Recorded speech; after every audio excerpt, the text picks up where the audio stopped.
All right, hi, Ryan Beckman here, 217 Recovery. Got Courtney Lovell. Hi, yes, Courtney Lovell. It's an honor to have you on our show. Just like to talk to you. She was a speaker here at Addiction, Rethinking Addiction. Tell us a little bit about this continuum you have for recovery. Can you explain that? I couldn't see it up there because it's all small, but... Sure. Yeah, I spoke a lot today about how our traditional treatment structures are set up in this very linear approach.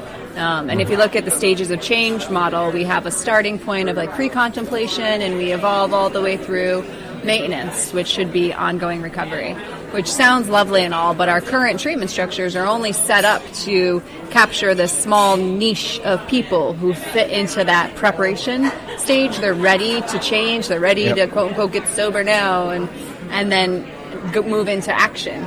But we lose everybody else who doesn't fit into that small pocket of change. And unfortunately, those people who we're losing are the ones who we're literally losing, who are overdosing and dying.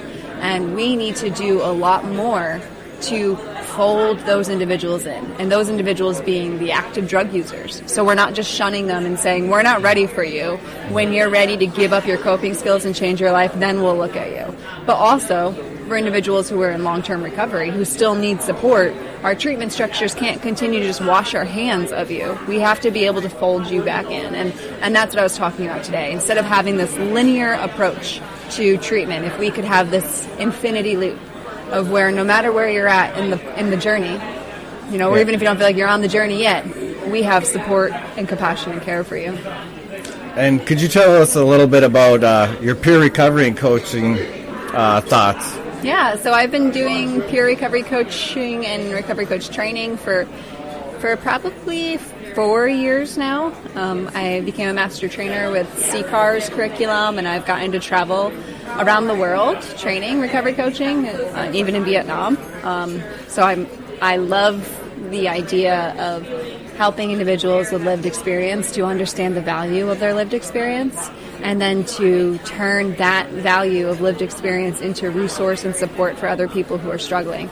Because when you're struggling with something, one of the most profound things is to have somebody look at you and say, I get that.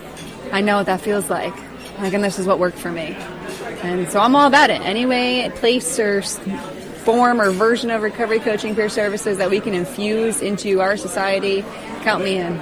Yeah, tell us a little bit about what qualities or things you see in the coach. Like, what were you telling us about, I wrote some things down, was like guidance, somebody who's, on the same level, mutual, all that good stuff. So William White has a lot of stuff around the qualities of a recovery coach. Some of them being a cheerleader, a champion, a confidant, a truth teller, an advocate. But I'm a big fan of just simplifying it down to somebody who can be truly supportive and walk alongside someone along their journey. The power is equal, and they don't have any expectations. They're not trying to get you to a certain spot. They're just there with you wherever there is, and going to support you get into whatever it is that you want to get to. Compassionate people, caring people, helpers, kind people, those are the ones who make the best recovery coaches. It's pretty simple. Yeah, all good stuff. I don't know. Anything else you want to add to the listeners? Yeah, sure. If anyone's curious about finding more out about recovery coaching, ourwellnesscollective.com, that's my business. My co-founder and I started a couple years ago, and really just trying to help build up this whole new profession in the workforce, and really opening up this pathway, a career pathway for individuals who may not really know where to go. Once you're in treatment, once you're changing your life, like what's next? For me, recovery coaching and turning my lived experience into something positive and helpful gives me purpose.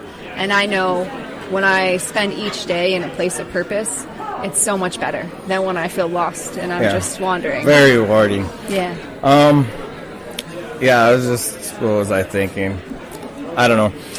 But, thanks for your time. I like your ideas. We're going to be doing peer recovery and coaching, or going to the training. They have some down here put on by NEMSAS. Perfect. So I'm glad to hear that. If you have any questions afterwards, or if you need support, supervision, all that stuff is very important with peer coaching. And especially when it's newly being rolled out. Those things may not be put into place yet. Yeah, I think with theirs, they'll do the training with you, but to be state certified, you have to get so many supervised hours or whatever. So we won't be state supervised, but we got to find them avenues to figure that out. But yeah. Well, if you need support, just All reach right. out to us. We've been doing this for a little bit now. All right, thank you, Courtney. Thank you, Ryan. Have a good lunch, and appreciate you being on the show. Thank you. Stay tuned for Devin. He's awesome. All right, bye-bye.